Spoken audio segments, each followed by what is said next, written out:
But here's Hymen, king, the last of all your sons. Is it grief for Antigone that brings him here? Or bitterness at being robbed of his bride? We shall soon see, and no need of diviners.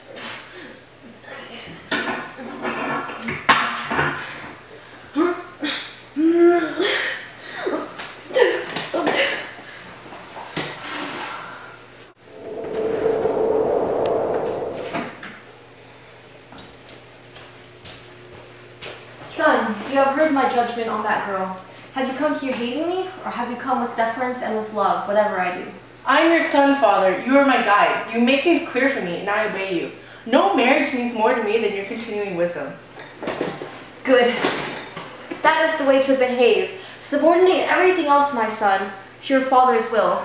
This is what a man prays for, that he may get sons attentive and dutiful, each one hating his father's enemies, honoring his father's friends. But if they should fail him, if they should turn out unprofitably, what has he fathered but trouble for himself and amusement for the malicious? So you are right not to lose your head over this woman. Your pleasure with her would soon grow cold, Hymen, and you can have the hellcat in bed and elsewhere. Let her find her husband in hell. Of all the people in this town, only she has had contempt for my law and broken it. Do you want me to appear weak before the people, or to break my sworn word? No, and I will not. The woman does.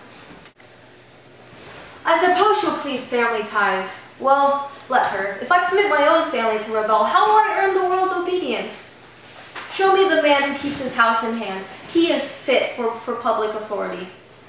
I'll have no dealings with lawbreakers or critics of the government. Whoever is chosen to govern should be obeyed, must be obeyed in all things, great and small, just and unjust.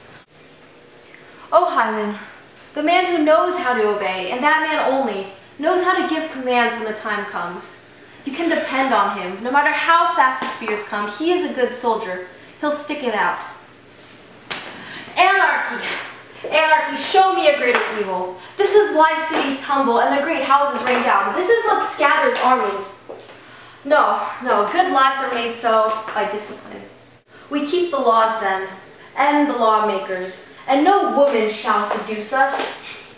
If we must lose, let's lose to a man at least. Is a woman stronger than we? Unless time has stressed my wits, what you say, king, is said with point and dignity. Father, reason is God's crowning gift to man, and you are right to warn me against losing mine. I cannot say, I hope I shall never want to say, that you have reasoned badly. Yet there are other men who can reason too, and their opinions might be helpful. You are in no position to know everything, what people say or do or what they feel. Your temper terrifies them. Everyone will tell you only what you like to hear.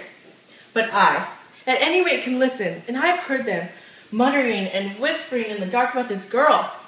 They say no woman has ever, so unreasonably, died so shameful a death for a generous act. She covered her brother's body. Is this indecent? She kept him from dogs and vultures. Is this a crime? Death? She should have all the honor that we can give her. This is the way they talk out there in the city. You must believe me. Nothing is closer to me than your happiness. What could be closer? Must not any son value his father's fortune as his father does? I beg you, do not be unchangeable. Do not believe that you alone can be right. The man who thinks that, the man who maintains that only he has the power to reason correctly, the gift to speak, the soul, a man like that, when you know him, turns out empty. It is not reason never to yield to reason. In flood time, you can see how some trees bend. And because they bend, even their twigs are safe. While stubborn trees are torn up, roots and all. And the same thing happens in sailing. Make your sheet fast. Never slacken. And there you go. Head over heels and under. And there's your voyage. For angry. Let yourself be moved. I know I'm young, but please let me say this. The ideal condition would be that men should be right by instinct.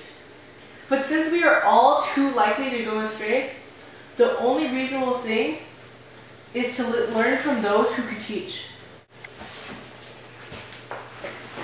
You will do well to listen to him, King, if what he says is sensible.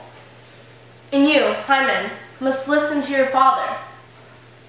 Both speak well. You consider it right for a man of my years and experience to go to school to a boy? If it is not right, then I am wrong. But if I am young and right, what does my age matter? You think it right to stand up for an anarchist? Not at all. I pay no respect to criminals. Then she is not a criminal. The city would deny it to a man. And the city proposes to teach me how to rule? Ah, who is it talking like a boy now? My voice is the one voice giving orders in this city. It is no city if it takes orders from one voice. The state is the king. Yes, if the state is a desert.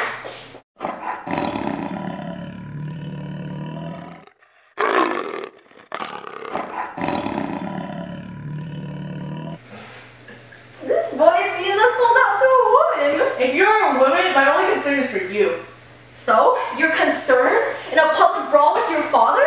How about you in a public brawl with justice? With justice when all I do is within my rights? You have no right to trample on God's right. Fool! I was a fool! Taken in by a woman.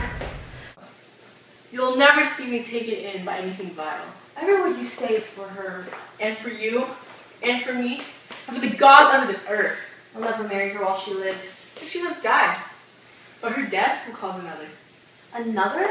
Have you lost your senses? Is this an open threat?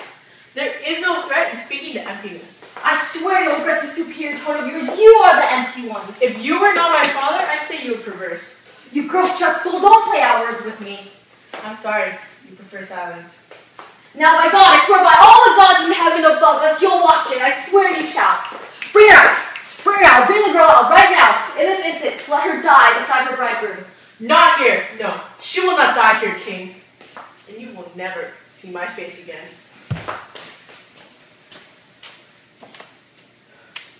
Go on raving as long as you've a friend to endure.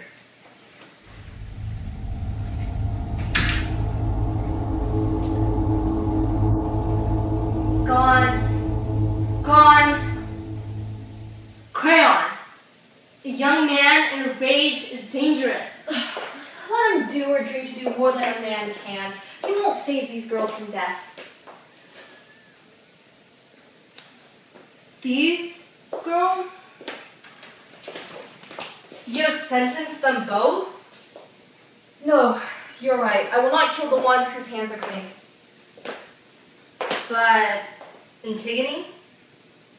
I'll carry her out there in the wilderness and lock her away living in a vault of stone. She shall have food, as the custom is, to absolve the state of her death. And there she shall pray to the gods in hell.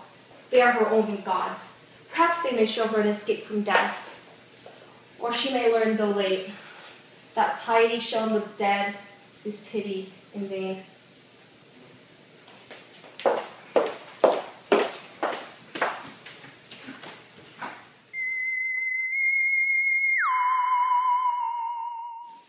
Love, unconquerable, waster of rich men, keeper of warm lights, and all-night vigil in the soft face of a girl. sea wanderer, forest visitor, even the pure immortals cannot escape you. Immortal man, in his one day's death, trembles before your glory. Surely you swerve upon ruin, the just man's consenting heart. As here, you have made bright anger strike between father and son. And none has conquered but love. A girl's glance, working the will of heaven, pleasure to her alone who mocks us. Merciless Aphrodite,